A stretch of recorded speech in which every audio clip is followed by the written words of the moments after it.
So ಇನ್ಸ್ಟಾಗ್ರಾಮದಲ್ಲಿ ಈ ಥರ ಒಂದು ಇಮೇಜಸ್ಗಳು ಇತ್ತೀಚೆಗೆ ತುಂಬಾ ಟ್ರೆಂಡಿಂಗ್ ಆಯ್ತೈತೆ. ಅದನ್ನು ಸಿಂಪಲಾಗಿ ಕ್ರಿಯೇಟ್ ಮಾಡೋದು ಹೇಳ್ಕೊಡ್ತೀನಿ.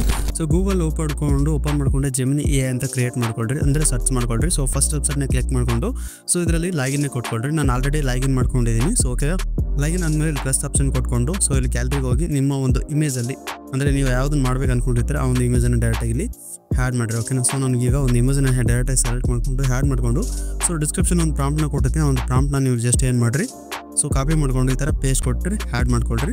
ಸೊ ಆಟೋಮೆಟಿಕ್ಕಾಗಿ ವಿತಿನ್ ಸೆಕೆಂಡಲ್ಲಿ ನಿಮಗೆ ಒಂದು ಏನು ಟ್ರೆಂಡಿಂಗಲ್ಲಿ ಆಗಿರುವಂಥ ಇಮೇಜಸ್ ಇದೆ ಅದು ನಿಮಗೆ ಈಸಿಯಾಗಿ ಕ್ರಿಯೇಟ್ ಮಾಡಿಕೊಡುತ್ತೆ. ಸೊ ತುಂಬಾ ಯೂಸ್ಫುಲ್ ಆಗಿರುತ್ತೆ ಅಂದ್ಕೊಂಡಿದ್ದೀನಿ. ಇದು ತುಂಬಾ ಟ್ರೆಂಡಿಂಗ್ ಐತೆ. ನೀವು ಎಷ್ಟು ಇಮೇಜಸ್ಗಳು ಎಷ್ಟು ಚೆನ್ನಾಗಿ ನಿಮ್ಮ ಇಮೇಜಸ್ಗಳು ಇರುತ್ತೆ ಅದನ್ನು ನೀವು ಇಲ್ಲಿ ಹ್ಯಾಡ್ ಮಾಡಿರಿ. ಓಕೆನಾ. ಸೊ ಇಲ್ಲಿ ನೋಡಿ ನಂದು ಆಲ್ರೆಡಿ ರೆಡಿಯಾಗಿ ಬಂತು. ಸೊ ಡೈರೆಕ್ಟಾಗಿ ಏನು ಮಾಡ್ತೀನಿ ಅಂತಂದರೆ ಇಲ್ಲಿ 3 ಡಾಟ್ಸ್ ಕೊಟ್ಕೊಂಡು ಇಲ್ಲಿ ಎಕ್ಸ್ಪೋಸ್ ಡಾಕ್ಯುಮೆಂಟ್ಸ್ ಆದರೂ ಸೆಲೆಕ್ಟ್ ಮಾಡ್ಕೊಂಡು, ಇಲ್ಲಾಂತಂದರೆ ಲಾಂಗ್ ಪ್ರೆಸ್ ಮಾಡಿಕೊಂಡು ಸೊ ಓಕೆನಾ ಈ ಥರ ಲಾಂಗ್ ಪ್ರೆಸ್ ಮಾಡ್ಕೊಳ್ರಿ. ಲಾಂಗ್ ಪ್ರೆಸ್ ಮಾಡ್ಕೊಂಡಾದ್ಮೇಲೆ ಒಂದು ಸೆಕೆಂಡ್ ಈ ಥರ ಲಾಂಗ್ ಪ್ರೆಸ್ ಮಾಡ್ಕೊಳ್ರಿ. ಒಂದು ಸೆಕೆಂಡ್ ಈ ಥರ ಲಾಂಗ್ ಪ್ರೆಸ್ ಮಾಡ್ಕೊಳ್ರಿ. ಸೊ ಒಂದು ಕ್ಲಿಕ್ ಮಾಡ್ಕೊಳ್ರಿ, ಒಂದು ಇಮೇಜ್ ಕ್ಲಿಕ್ ಮಾಡ್ಕೊಂಡು ಇಲ್ಲಿ ಮೇಲೆ ಡೌನ್ಲೋಡ್ ಆಪ್ಷನ್ ಬರುತ್ತೆ, ಅದನ್ನು ಕೊಟ್ಕೊಳ್ರಿ. ಸೊ ಆರಾಮಾಗಿ ಡೌನ್ಲೋಡ್ ಆಗುತ್ತೆ. ಸೊ ನೋಡ್ತಾ ಇರ್ಬೋದು ಇಲ್ಲಿ ಡೌನ್ಲೋಡ್ ಆಯ್ತು. ಇಲ್ಲಿ ಓಪನ್ ಮಾಡಿ ತೋರಿಸ್ತೀನಿ ಯಾವ ರೀತಿ ಒಂದಿದೆ ಅಂತೇಳಿ. ಸೊ ಈ ಥರ ನೀವು ಕ್ರಿಯೇಟ್ ಮಾಡ್ಕೋಬೋದು. ಇದು ತುಂಬಾ ಟ್ರೆಂಡಲ್ಲಿ ಐತೆ. ಸೊ ಡೌನ್ಲೋಡ್ ಮಾಡ್ಕೊಳ್ರಿ. ಸೊ ಈಸಿಯಾಗಿ ಎಡಿಟ್ ಮಾಡ್ಕೊಳ್ರಿ.